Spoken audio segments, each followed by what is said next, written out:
In this video, I'm going to show you how to terminate an employee in BambooHR. To begin, log into your BambooHR account using your admin credentials. Once you're logged in, look at the left-hand side menu and click on the People icon. This section displays a complete list of your employees. If you're looking for someone specific, you can use the search bar at the top to locate them quickly. Once you've found the employee you want to terminate, click on their name to open their profile. Inside their profile, click on the three dots located on the upper right side of the screen. From the drop-down menu that appears, select the End Employment option.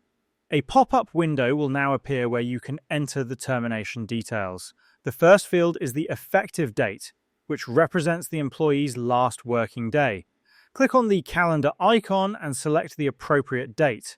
Next, open the Type drop-down menu and choose whether it's a resignation or termination. Then move to the Reason drop-down and select the reason for ending employment from the list provided. You'll also see an option labeled Eligible for Rehire. Use this drop-down to indicate whether the employee can be rehired in the future, selecting Yes, No, or Upon Review. If necessary, you can add additional comments for HR or management in the comment box provided.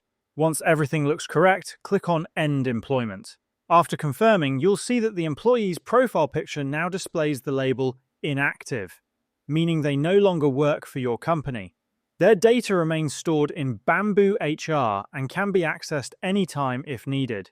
If you wish to permanently delete their data from your system, click again on the three dots at the top right of their profile and select Delete Employee. And that's how you can terminate an employee in BambooHR.